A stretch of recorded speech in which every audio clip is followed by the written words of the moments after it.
আসসালামু আলাইকুম সুপ্রিয় দর্শক মণ্ডলী, চলে আসলাম এই মুহূর্তে পাওয়া সবচেয়ে বড় ঝড় বৃষ্টি, নিম্নচাপ ও আবহাওয়ার গুরুত্বপূর্ণ খবর নিয়ে। আপনারা লক্ষ্য করছেন ইতিমধ্যে সারা দেশের বিভিন্ন অঞ্চলে কিন্তু নিম্নচাপ চলছে, আর এই নিম্নচাপের সময়সীমা হতে পারে একাধারে টানা 10 দিন। সারা দেশের আকাশ মেঘাচ্ছন্ন রয়েছে, তবে কিছু কিছু জায়গায় বজ্রসহ বৃষ্টি, ভারী থেকে ভারী বৃষ্টি, দমকা হাওয়া বয়ে যাওয়ার সম্ভাবনা রয়েছে। এদিকে সিলেট, ফেনী, কুমিল্লা, চট্টগ্রাম, সাতক্ষীরা, নোয়াখালী জেলাসহ কয়েকটি জেলায় বন্যার পরিস্থিতির অবনতি হয়েছে। মেঘনা নদীতে পানি বৃদ্ধির কারণে বন্যার সংঘাত তৈরি হয়েছে। জেনে নেই কেমন থাকবে আগামীকাল 12 জুলাই শনিবারের আবহাওয়া। আপনি কোন জেলা থেকে আমাদের ভিডিওটি দেখছেন এবং আপনার এলাকার আবহাওয়ার অবস্থা এখন কেমন বিরাজ করছে সেটা অবশ্যই আমাদের কমেন্ট করে জানাবেন। ভিডিওতে লাইক দিয়ে চ্যানেলটিকে সাবস্ক্রাইব করে নেবেন।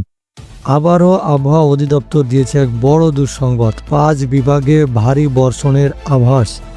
জি হ্যাঁ, ঢাকা, খুলনা, বরিশাল, চট্টগ্রাম ও সিলেট বিভাগের কোথাও কোথাও মাঝারি ধরনের ভারী থেকে ভারী বর্ষণের আভাস দিয়েছে আবহাওয়া অধিদপ্তর। একই সাথে দেশ জুড়ে তাপমাত্রা সামান্য বৃদ্ধি পাওয়ার গরমের অনুভূতি কিছুটা বাড়তে পারে বলে জানিয়েছে আবহাওয়া অধিদপ্তর।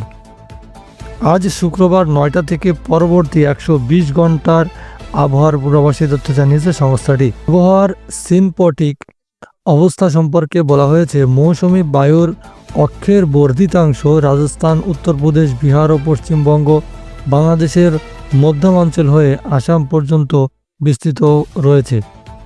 এর একটি বর্ধিতাংশ উত্তর বঙ্গোপসাগর পর্যন্ত বিস্তৃত।